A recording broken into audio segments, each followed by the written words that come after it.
Canada के एक शहर में बहुत ही खूबसूरत दिलकश हसीना नोरा रहती थी। उसकी उम्र लगभग 22 वर्ष की थी। नोरा अपनी खूबसूरती के लिए अपने आसपास के इलाकों में बहुत प्रसिद्ध थी।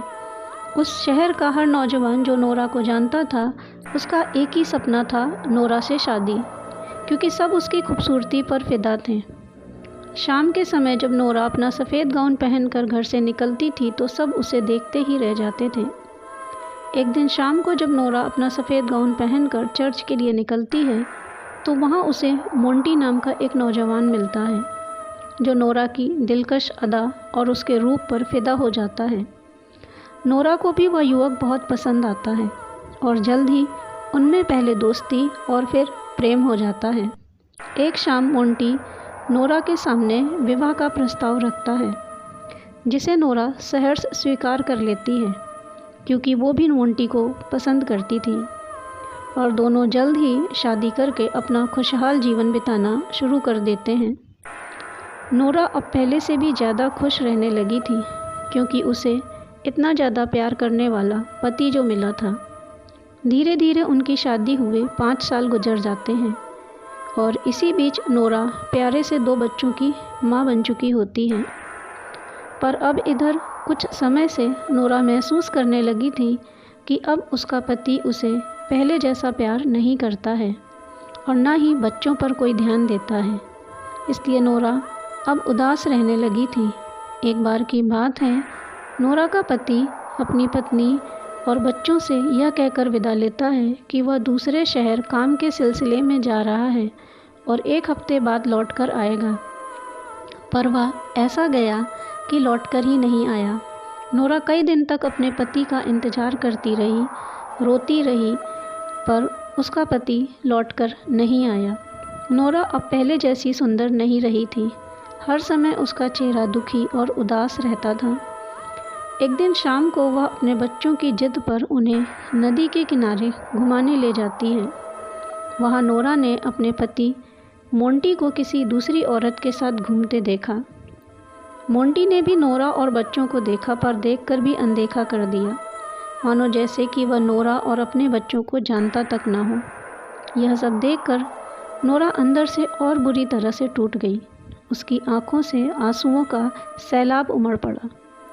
फिर अचानक से नोरा के मन में एक शैतान जाग उठा। उसने सोचा, जब पति नहीं तो ये 2 बच्चे भी नहीं। और यह ख्याल मन में आते ही नोरा उठी और नदी के किनारे खेलते अपने दोनों मासूम बच्चों को ले जाकर नदी के पानी के अंदर तब तक डुबो कर रखा जब तक वे मासूम बच्चे मर नहीं गए। जब तक नोरा का गुस्सा शांत हुआ, उसके प्रतिशोध की ज्वाला ठंडी हुई, तब तक उसके बच्चों के शव उसकी आंखों के सामने नदी के बहाव में बहते चले गए। अब नोरा को अपने इस जघन्य अपराध पर पश्चाताप होने लगा। वह इस कुकृत्य को करने के बाद आत्मग्लानि से भर गई और बहुत देर तक उस नदी किनारे एक पत्थर पर बैठकर रो रो कर अपने बच्चों का शोक मनाती रही। फिर उसने कुछ सोचकर खुद भी उस नदी में कूदकर अपनी जान दे दी।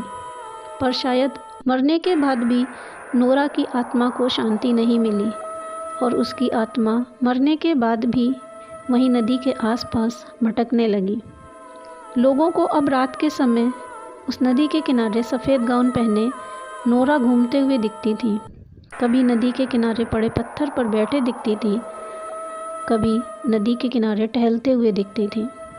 पहले किसी ने इस साये पर ज़्यादा ध्यान नहीं दिया, पर जब नदी के पास वाले गांव से बच्चे गायब होने शुरू हो गए, तब लोगों का ध्यान नोरा की दर्दनाक मौत और रात में घूमते उसके साये के बारे में गया, जो अक्सर नदी के पास खड़ी होकर रोती रहती थी। उसके रोने में एक अजीब सा दर्द और दुख था और एक अजीब सा डरा देने वाला भय।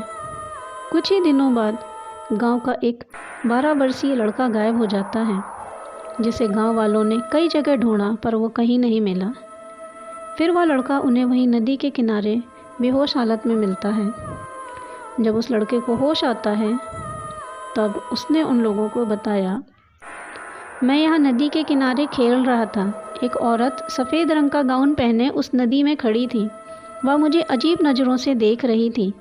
पता नहीं उसकी नज़रों में क्या था कि मैं उसकी ओर खिंचता चला गया और फिर वह औरत मुझे पानी में डुबोने लगी और फिर अचानक से गायब हो गई और मैं बेहोश होकर यहीं गिर पड़ा। इस घटना के बाद तो लोगों का शक यकीन में बदल कि हो न हो ये नोरा की आत्मा ही है जिसे मुक्ति नहीं मिली और वह इस तरह से भटक रही है और मासूम बच्चों का शिकार कर रही है। फिर एक समय ऐसा आया कि लोगों ने अपने बच्चों को घर से निकालना ही बंद कर दिया। यह घटना 1960 की है। खौफ इस हद तक बढ़ गया था कि लोगों ने अपने बच्चों को स्कूल तक भेजना बंद कर दिया था। लोगों का कहना है कि आज भी उस नदी के किनारे नोरा की आत्मा घूमती रहती है और अपना अगला शिकार ढूंढती रहती है। लोग कहते हैं कि अगर नोरा का साया भी कोई देख ले तो उसका बुरा समय शुरू हो जाता है। इसलिए कोई भी रात के समय तो क्या शाम से ही उस नदी के किनारे जाना बंद कर देता है, क्योंकि पता नहीं कब किसका बुरा समय शुरू हो जाए या कब किसका बच्चा गायब हो जाए। आज भी रात के समय लोगों को नोरा के रोने की और चीखने की आवाज़ें सुनाई देती हैं, जिसमें उसका दर्द साफ सुनाई देता है। क्या कभी नोरा की आत्मा को मुक्ति मिल पाएगी?